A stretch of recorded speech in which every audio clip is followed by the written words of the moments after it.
Hello there, welcome back to my channel. Tapos pa doon. Para madami siya. Para wala kayong options but to subscribe.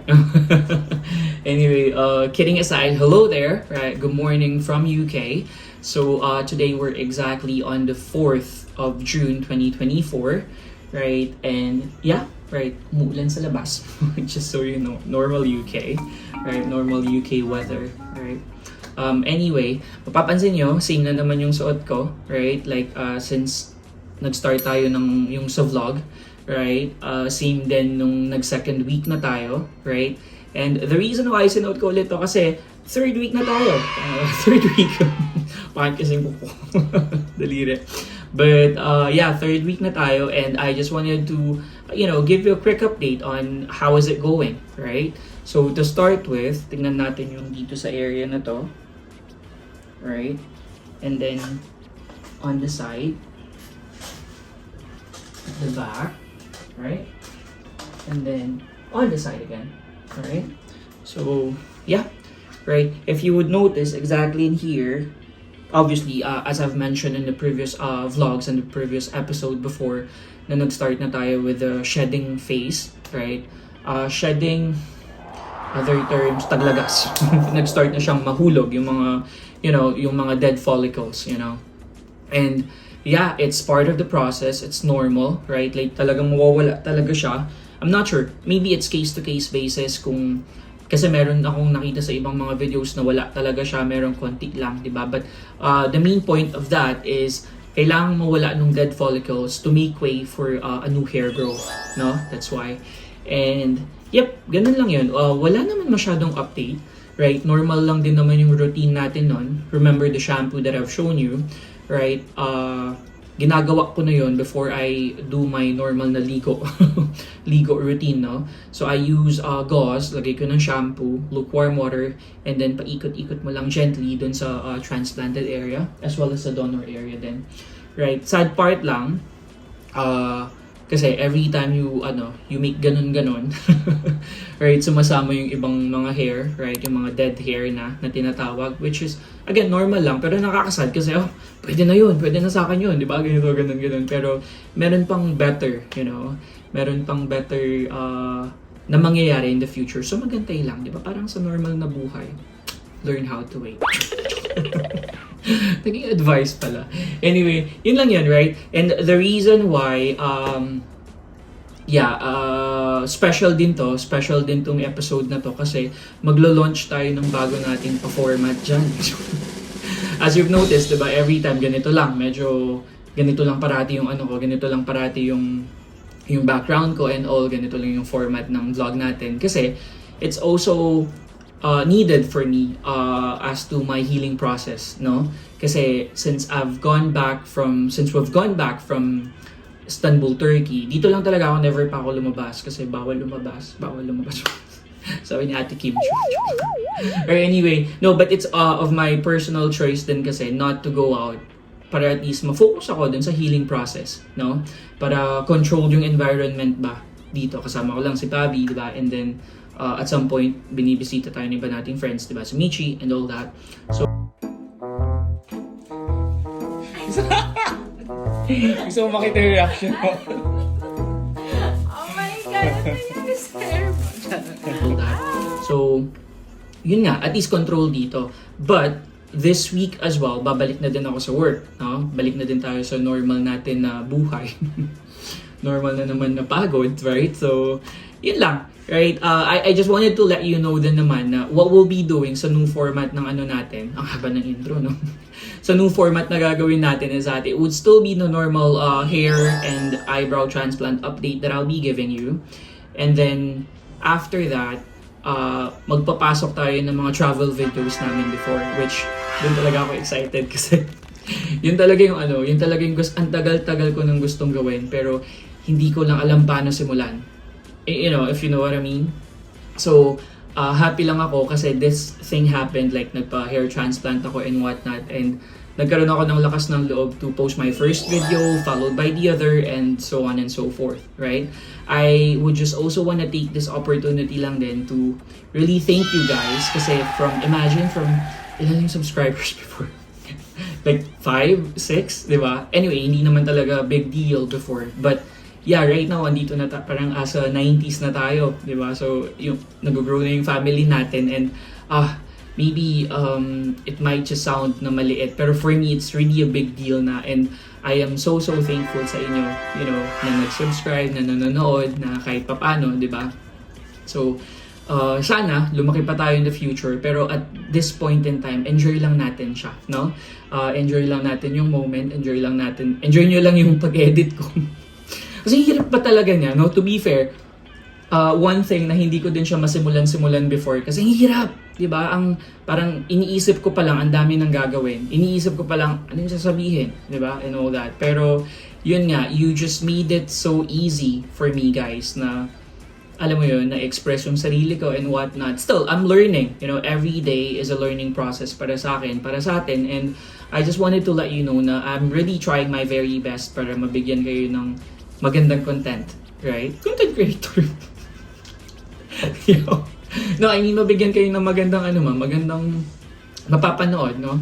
Aside lang sa pagmamanas ng mukha ko, sana mabalik na yung normal kong mukha din.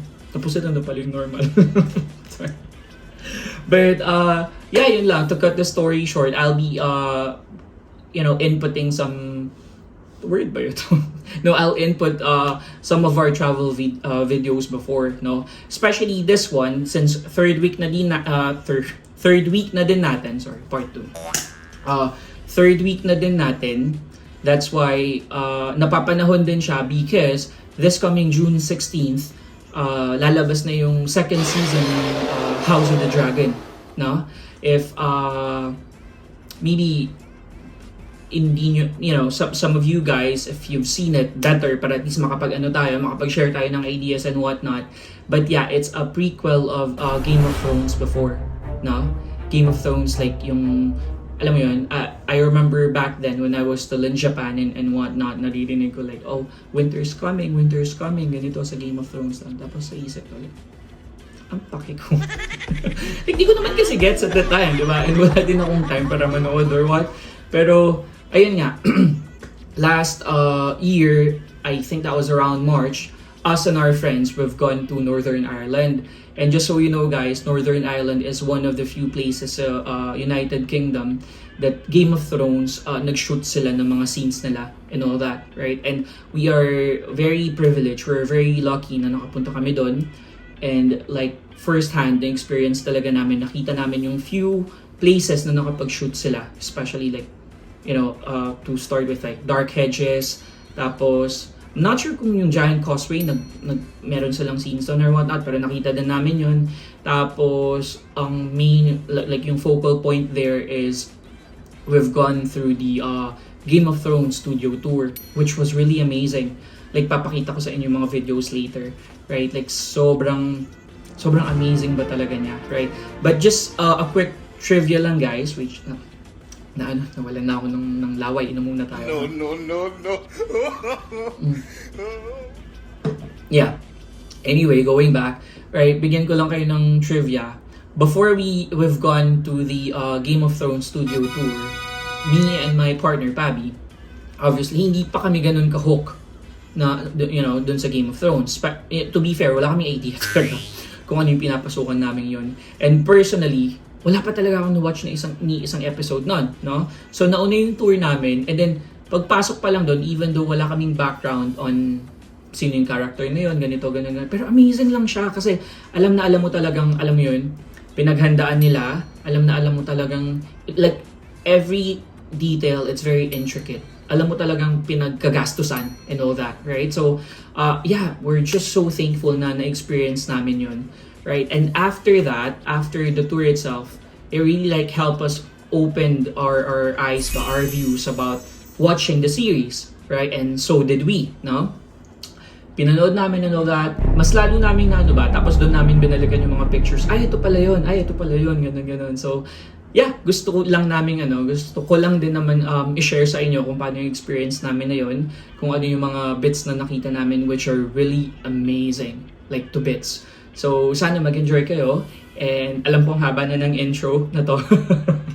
tumbas na siya ng isang episode, no? Ang haba na nito, but yeah, hopefully you will enjoy the videos that I will be showing then. Alright? Enjoy, guys. And as promised, guys, I'll take you to Northern Ireland with me. So, tara, sama na. But prior to that, pansinin nyo naman yung mustard-colored ko na coat, no? Ain't it cute? Also, bago pa kami mag-board noon, right, nadaanan namin si Kuya, right, may pinamimigay siyang palibreng shots. And bilang mga duka naman kami, no? So, hindi namin papahiya, no? Agad-agad kinuha namin and shot. Party na. Kahit bago pa yung flight, no? Inisip din namin matutulungan kami nito makaidlip habang bumabiyahe, right? He's even more mabait enough to take a video of it, right?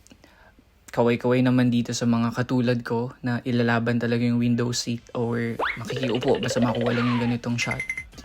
Why? Because it's for the gram, right? And you'll do everything for the gram. At this point, hindi ko alam kung lasing na ba si Pabi or pagod lang talaga siya. You be the judge, right? After like an hour flight, right? Nakarating na kami sa Belfast International Airport, guys. Like, woohoo! Agad-agad we were welcomed by them, mga pa-designs nila on the side, especially there. Most of them are their tourist attractions that you could look forward to, you know, while staying in there. Aside from just Game of Thrones, ang dami pa nilang ma-offer, you know, especially kung gusto mong mag-hike or whatever, ang daming options. We also opted to like ride a taxi na lang on our way to B&B, right? Kasi since bilang nag-iinaso naman kami, no? Right? It took us like 30-45 minutes to go in there and snowy pa at that time. That's why ang ganda ng view. Right? Wala. In no time, nakarating na kami doon. And yeah, hindi lang kayo, guys. Right? Sabay-sabay na lang tayong mabigla. Kasi kaming biglang-bigla first hand na ganun pala talaga yung bahay. Sa labas pa lang, naguhumiyaw na yung kulay, you know, yung mga pa-art and whatnot. Para talaga siyang eskwelahan ng mga bata. Right? But kidding aside, right? Apparently, this one is one of them 3 properties na owned ng may-ari, no, renowned production designer pala talaga. And all that, right? This one is Princess Betfola themed na Fairy Tale Summit, right? And nice siya, right?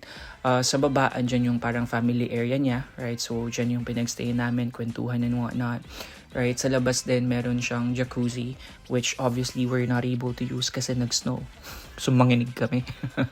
And then sa taas yung mga pahinga, nandun yung mga bathroom, and huwag kayong mabigla, marami pa din kulay doon, right? Buti na lang, right? Akmang-akma din yung mga dinala namin pampalit, yung pambahay. Kasi pambata din naman, so magbata-bataan na lang, mga isip bata din naman, diba? Alright.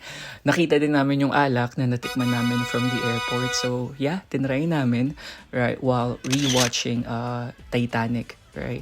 What a better way to pay tribute sa classic movie na yun, kundi sa Belfast, no? Right? Kasi apparently, dito pala siya nagawa. Dito na start yung construction niya. And kinabukasan, pupunta din kami sa what they call yung Titanic Museum, right? Pero sa labas lang kami, guys, of course. Wala kaming pambayad sa loob. And then come the next morning, guys, what would you expect, no? Bilang mga lasing-lasing kami, right? We've missed our chance to go inside Titanic Belfast, right? Karma namin yan, guys, right? Pero ang good thing siguro, nakasave kami ng £20, right? Each kasi yun sana yung entrance fee, right? Maganda talaga sa samahan namin, guys, is that walang sasihan, right? Kasi pare-pareho naman naming mali, right? So what we just did is that naglakad-lakad na lang kami sa labas, and we saw this big ship, and at some point we thought that's the replica of Titanic, pero mali pala, right? Kinabukasan yun yung start ng tour namin. This one is Ballantoy na nag-serve na parang Iron Islands for Prince Theon Greyjoy, right? Most of his scenes were shot in here, right? Amazing siya. And this one is the very famous Dark Hedges, kung saan si Arya Stark, right, dyan siya nag-pass through papunta sa King's Landing. Ilang seconds lang siya sa series, but then it's really powerful. And of course, we didn't miss the chance to take a picture of our own, no? Right. Ito naman yung giant causeway na tinatawag. We're not sure kung meron silang na-tape dito, pero amazing lang siya kasi kada bato, right, pare-pareho sila in uniform sizes, hexagon shape, right, which was really mind-blowing. And there you go, guys. Without further ado, binibigay ko na sa inyo yung version namin ng Game of Thrones studio tour.